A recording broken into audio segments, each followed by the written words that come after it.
कांग्रेस महासचिव दिग्विजय सिंह के आर्टिकल 370 को लेकर सामने आए ऑडियो पर विवाद बढ़ता ही चला जा रहा है। बीजेपी ने राहुल गांधी से कांग्रेस का रुख साफ करने की मांग की है।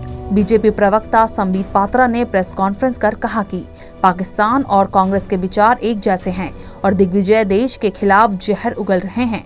संबित ने राहुल गांधी के लिए सरगना जैसे शब्द का इस्तेमाल किया।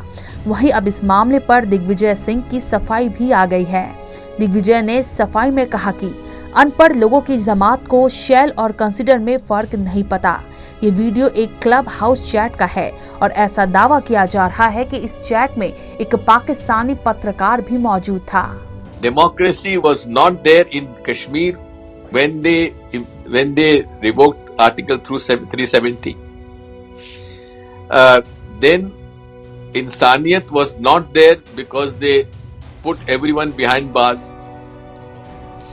And Kashmiriyat is something which is basically the fundamentals of secularism. Because in a Muslim majority state, there was a Hindu Raja, and both worked together. In fact, the reservation in Kashmir was given to the Kashmiri Pandits in government services.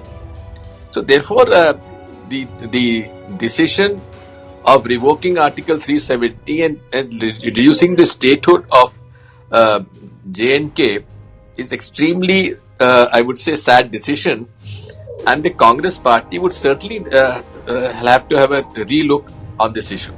इस audio को लेकर संबित पात्रा ने कांग्रेस पर निशाना साधा। कहा, कांग्रेस और पाकिस्तान के विचार एक जैसे हैं। ऑडियो कांग्रेस की टूलकिट का हिस्सा है और दिग्विजय देश के खिलाफ जहर उगल रहे हैं। उन्होंने आरोप लगाया कि हो सकता है कि कांग्रेस ने ही पाकिस्तानी पत्रकार से कहा होगा कि ये सवाल पूछना।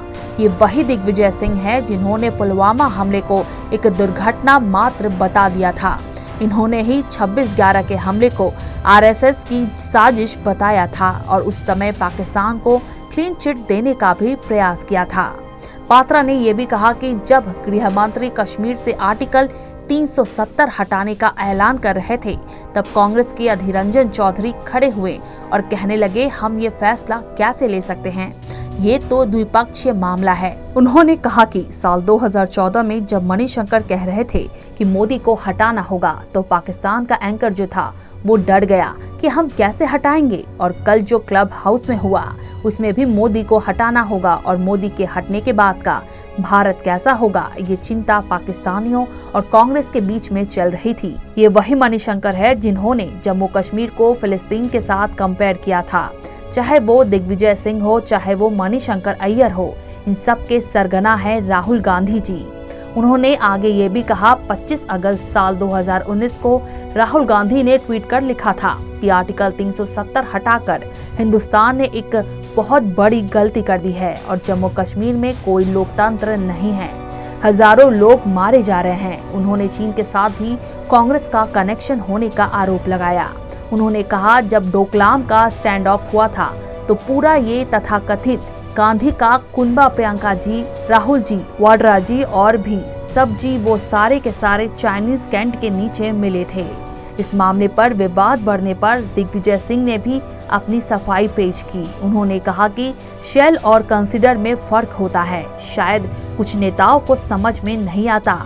कांग्रेस पार्टी ने आर्टिकल 370 की संसद में भी आपत्ति जताई थी। जिस तरह से उसको अमल में लाया गया, वो तरीका भी गलत था और ना ही फैसला लेने से पहले वहां के लोगों को सम्मिलित किया गया था। टूलकिट केस के बाद एक बार फिर से संबित पात्रा ने कांग्रेस को अपने निशाने पर लिया है। कांग्रेस पर वो लगातार हमला बोल रहे हैं। ऐसे में दिग्विजय सिंह ने भी बेबाकी से जवाब दिया। अब ये देखना होगा कि कांग्रेस सरकार के कौन कौन से नेता सामने आकर दिग्विजय के बचाव में उतरते हैं। सीएन राष्ट्र के लिए पूनम शाह की रिपोर्ट।